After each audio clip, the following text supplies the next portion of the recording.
Hello everyone, and welcome to the premiere webcast of Countdown to Game Day. I'm Rich Mcgowan, the high school sports reporter at the Savannah Morning News, and I'm here to get you up to speed on everything you need to know before heading out to the stadium. Every Thursday, I'll be back here with a new show.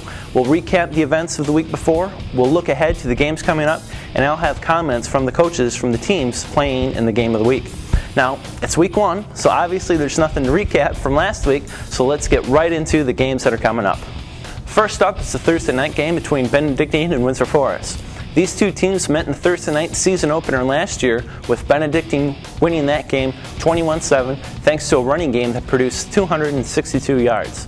Now, Benedictine returns three talented running backs in Caleb Collins, John Williams, and Cam White.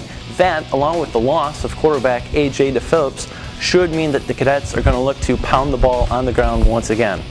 Windsor Forest, on the other hand, returns their quarterback, Donovan Campbell, and he's got a whole host of talented receivers to throw the ball to, so look for the Knights to try to open things up a little bit more. Now, both teams' biggest question mark coming into the season is how are their offensive lines going to do? The team whose line gives it the better performance will likely come out on top in this one. This could be a really good way to open up the season in Savannah, but I'm going to pick Windsor Forest to take this one 24-16.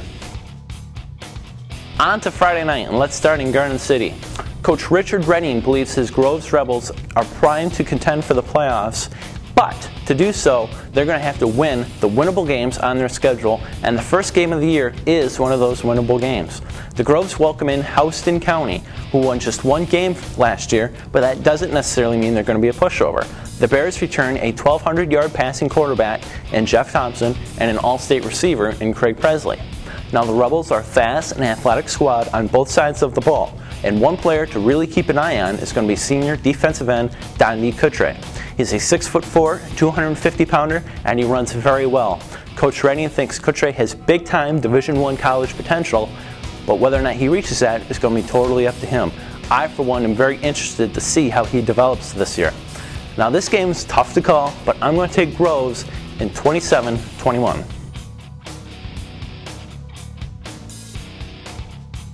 Over in Pembroke, we have a team that made the playoffs 2 straight years, facing a team that won only one game last year. This should be a one-sided laugher, right?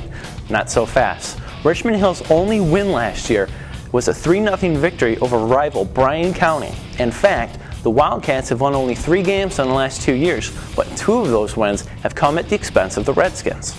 Now, Bryan County comes in with all the skill, headlined by senior running back Ivy Mutchison. The Redskins' biggest questions, however, come on the offensive and defensive lines, where they've lost a lot of experienced big men who opened up a lot of holes for Mutchison. Richmond Hill's strength, on the other hand, you guessed it, is on the offensive and defensive lines. So this game's going to be won or lost in the trenches. I'm going to go with the upset in this one, and I'm taking Richmond Hill 12, Bryan County 8. Moving now to Region 3 Single A, which this year is split into divisions, meaning Savannah Country Day, who may find itself in a rebuilding year in 2008, could have avoided a meeting with defending state champions Emmanuel County Institute.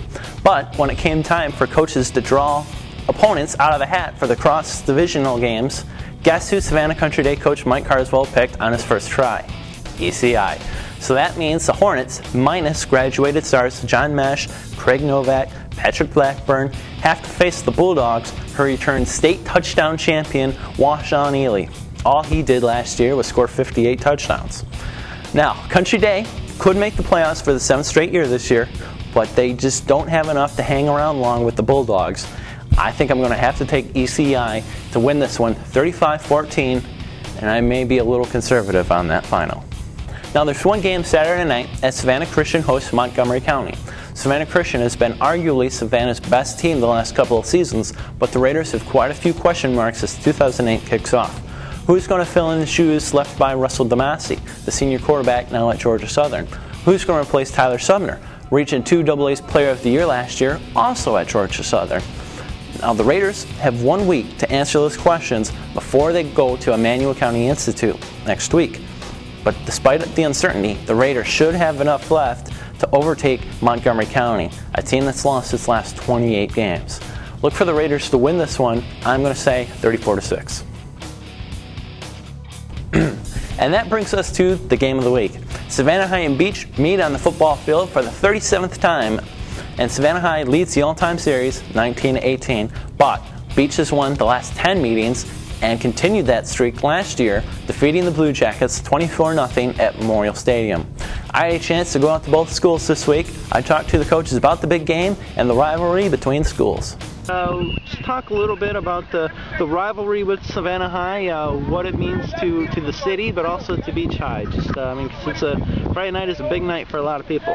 It's a big night. It's a big night for Beach. It's a big night for the community. You know, Savannah High and Beach rivalry is one of the biggest games in the state.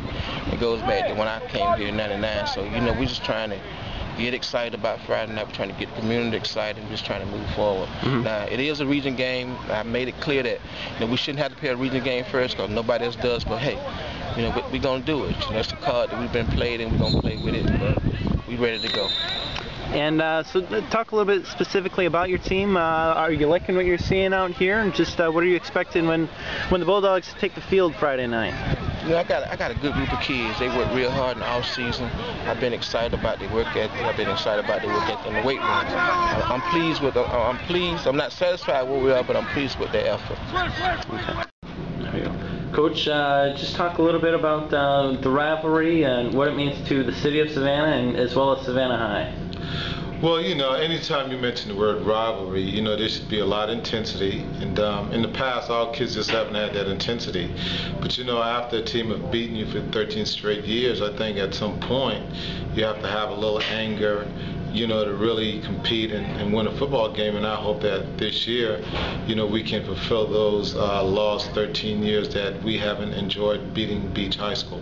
And are you seeing that anger, that intensity in practice? How are you feeling about your team as Friday gets closer? Well, you know, each coach would like to have a little bit more time to prepare, especially because of the weather. But it is what it is. You know, Friday night we're going to be going up against Beach, and you know, we must be ready to play. The kids have been practicing hard.